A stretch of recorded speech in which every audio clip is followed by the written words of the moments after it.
તમે બી મારી જેમ કૂકીઝ ખાવાના શોખીન છો અને ઘરે ઓવન નથી અને વિચારો છો કઈ રીતે ઘરે આપણે કૂકીઝ બનાવી શકીએ, તો આ રેસીપી તમારા માટે જ છે. એન્ડ સુધી જરૂરથી ફોલો કરજો. બહુ જ સહેલી રેસીપી છે. આજે હું તમારી જોડે રસમલાઈની કૂકીઝની રેસીપી શેર કરી રહી છું.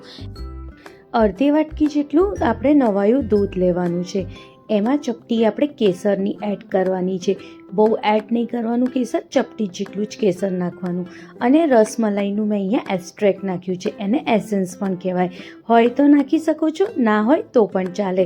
4 થી 5 ટીપા જેટલા આપણે એસેન્સના એડ કરવાના છે અને સાઈડમાં મૂકી દેવાનું છે. હવે એક તાસમાં આપણે 1 વાટકી જેટલી દળેલી ખાંડ લેવાની છે. ખાંડને આપણે પહેલાં સરસ રીતે દળવાની, પછી એને ચાળવાની અને પછી જ આમાં ઉપયોગમાં લેવાની. 1 વાટકીથી ઓછું અને અડધી વાટકીથી વધારે આપણે આમાં દેશી ઘી લઈશું. દેશી ઘીની જગ્યાએ તમે બટરનો ઉપયોગ પણ કરી શકો છો. જે બહાર 100 ગ્રામનું બટરનું પેકિંગ મળે છે એ બટર પણ તમે આમાં લઈ શકો છો. પણ જ્યારે દેશી ઘીમાં બનાવીએ છીએ તો બધા, નાના હોય કે મોટા, ઘરના બધા જ આપણે ખાઈ શકીએ છીએ. બટર અમુક લોકો ખાઈ શકતા હોય, અમુક લોકો ના ખાઈ શકતા હોય, એટલે આપણે આમાં ઘીનો ઉપયોગ કરીએ છીએ. ઘી અને ખાંડને આપણે આવી રીતે મિક્સ કરવાની, જે આવી રીતે સરસ ફ્લફી ના થઈ જાય ત્યાં સુધી આપણે એને મિક્સ કરવાની છે. તમે વિડીયોમાં જોઈ શકો છો કઈ રીતે મેં અહીંયા મિક્સ કર્યું છે. બસ આવી રીતે ફ્લફી થાય ત્યાં સુધી આપણે એને મિક્સ કરીશું. હવે મેં અહીંયા 2 વાટકી જેટલું મેદાનો લોટ લીધો છે. મેદાના લોટની જગ્યાએ તમે ઘઉંના લોટનો ઉપયોગ પણ કરી શકો છો. હવે જે આપણે દૂધમાં કેસર એડ કરીને મૂક્યું હતું એ દૂધને પણ હવે આ લોટની જોડે આપણે મિક્સ કરી દઈશું. આ જે માપ મેં તમને બતાવ્યું છે, અગર એ માપથી તમે કૂકીઝ બનાવશો તો તમારી કૂકીઝ એકદમ પરફેક્ટ બનીને રેડી થશે. 3 ઇલાયચીને આપણે આવી રીતે પાવડર કરીને એમાં એડ કરવાની છે. હવે બધાને આપણે સ્પેચ્યુલાના મદદથી જ મિક્સ કરીશું. જેટલું થાય એટલું હાથનો ઉપયોગ આમાં ઓછો કરવાનું. જે બી આપણે મિક્સ કરીએ સ્પેચ્યુલાના મદદથી કે તાવેતાના મદદથી તમે આવી રીતે મિક્સ કરી શકો છો. એકદમ પરફેક્ટ માપ છે અને એકદમ સરસ લોટ બંધાઈને રેડી પણ થઈ જશે. જેટલું ઢીલું અને ઘટ લોટ થઈ જોઈએ એટલું સરસ લોટ આવી રીતે બંધાઈ જશે. તમે વિડીયોમાં જોઈ શકો છો કેટલો સરસ લોટ બંધાઈને રેડી થાય છે. બસ આવી જ રીતે આપણે લોટ બાંધી દેવાનું છે.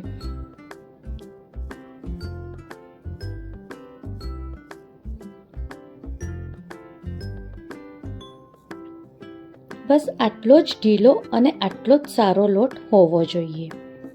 આજે હું તમારી જોડે 2 રીતની જે કૂકીઝ બતાવું છું. જે બહાર ફ્લાવર ટાઈપ કૂકીઝ મળે છે એ, અને એક સાદી ગોળ કૂકીઝ મળે છે એ. ઘરની જૂની કોઈ બી એક કઢાઈ લેવાની, એની અંદર આવી રીતનું આપણે એક સ્ટેન્ડ મૂકવાનું અને 15 મિનિટ માટે ધીમા આંચે આપણે એને પ્રીહીટ કરવા મૂકી દેવાનું. હવે ઘરમાં કોઈ બી આવી રીતનું એક સીવું કે ડીશ લઈ લેવાની અને કોઇલ પેપરથી આવી રીતે એને વીંટી દેવાનું. આપણે ગેસ ઉપર એને બેક કરવાના છે, એટલે આવી રીતે કોઇલ પેપર આવી રીતે ડીશ ઉપર વીંટવું બહુ જ જરૂરી છે. આવી રીતે મેં 2 ડીશ રેડી કરી છે. હવે 1 mનું આવી રીતે નોઝલ આવે છે અને આવી રીતની પાઇપિંગ બેગ આવે છે, જેનાથી આપણે જે ફ્લાવર ટાઈપ જે કૂકીઝ મળતી હોય એ બનાવીશું. આવી રીતે આની અંદર થોડો આપણે લોટ ભરી દઈશું.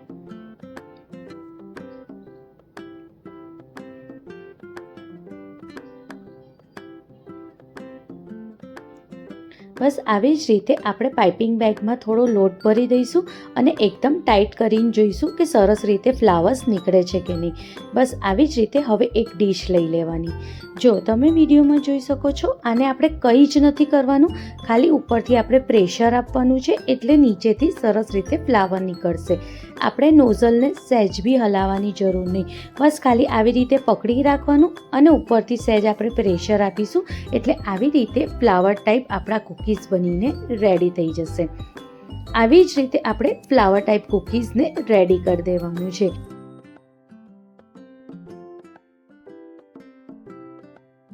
ફ્લાવર્સ કૂકીઝ બનાવવા બહુ જ સહેલી છે, પણ તમારી જોડે આવી રીતનું 1 mનું નોઝલ અને આવી રીતે પાઇપિંગ બેગ હોવી જરૂરી છે. એનાથી તમે ઇઝીલી આવી રીતે ફ્લાવર શેપની કૂકીઝ બનાવી શકો છો.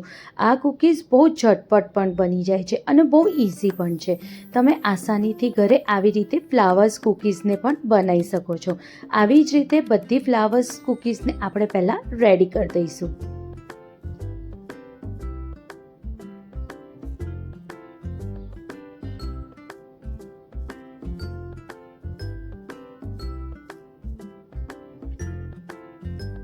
જ્યારે આવી રીતે ફ્લાવર્સ કૂકીઝ રેડી થઈ જાય ત્યારે પછી આપણે જે પિસ્તાને આપણે છીણી નાખવાનું અને એની છીણને આવી રીતે કૂકીઝની ઉપર આપણે ભભરાઈ દેવાનું છે.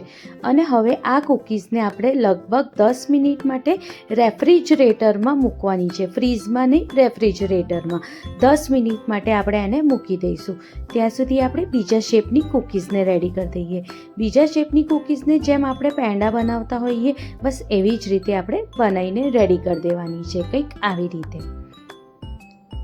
બસ આવી જ રીતે આપણે બધી કૂકીઝને વણી લેવાની અને આવી રીતે પેંડા શેપમાં આપણે જેમ બનાવતા હોઈએ એમ બનાવી દેવાનું. આવી રીતે જ્યારે આપણે કૂકીઝ બનાવતા જઈએ પછી આપણે એની ઉપર ડ્રાયફ્રૂટ્સ પણ લગાવતા જવાનું. અહીંયા મેં બદામ, પિસ્તાનો ઉપયોગ કર્યો છે. આવી રીતે મેં મોટી મોટી કતરન કાપીને એની ઉપર લગાવ્યું છે. એને લગાવ્યા પછી એની ઉપર થોડું આપણે હાથેથી પ્રેસ કરીશું જેથી બધા ડ્રાયફ્રૂટ જે છે એ સરસ રીતે ચોંટી જાય. આવી જ રીતે આપણે બધી કૂકીઝને રેડી કરી દેવાની છે. બસ આવી જ રીતે તમે વિડીયોમાં જોઈ શકો છો કઈ રીતે મેં કૂકીઝ બનાવી છે. આવી જ રીતે કૂકીઝ બનાવીને આપણે આને પણ 10 મિનિટ માટે રેફ્રિજરેટરમાં મૂકી દઈશું. હવે જે આપણી કૂકીઝ 10 મિનિટ પહેલાં મૂકી હતી એ સરસ રીતે સેટ થઈ ગઈ છે. હવે આને આપણે બેક કરવા મૂકીશું. બેક કરવા માટે આપણે પ્રીહીટ કરવું બહુ જ જરૂરી છે. પ્રીહીટ થઈ જાય પછી આપણે આવી રીતે કૂકીઝ મૂકી દેવાની અને અડધો કલાક માટે આપણે એને બેક થવા દેવાનું. આપણે જે બેક થવા માટે જે ઉપર ઢાંકવાનું એ આવી રીતે કાણાવાળું ના હોવો જોઈએ. આપણે એવી રીતે સીધું ઢાંકવાનું કે જેમાંથી સહેજ બી વરાળ બહાર ના નીકળે અને જે આપણી કૂકીઝ છે એકદમ સરસ બેક થઈ જાય. લગભગ અડધો કલાક પછી આપણે એને ચેક કરવાનું. જો કંઈક સરસ રીતે આપણી કૂકીઝ બનીને રેડી થઈ ગઈ છે. જે બાજુથી કાચી હોય એ બાજુ તમારે એને ગોળ ગોળ ફરાવતા જવાનું જેથી જે બાજુ વધારે ગેસનું તાપમાન હોય એ બાજુથી વધારે સરસ રીતે શેકાઈ જાય. બસ આવી જ રીતે બીજી કૂકીઝને પણ આપણે અડધો કલાક માટે બેક કરવા માટે મૂકી દઈશું. અડધો કલાકમાં જ એકદમ સરસ કૂકીઝ બનીને રેડી થઈ જાય છે. નીચેથી એકદમ સરસ ગુલાબી કલર આવે છે અને ઉપરથી પણ આવે છે. હવે આને આપણે એકદમ સરસ રીતે ઠંડી થવા દેવાની છે.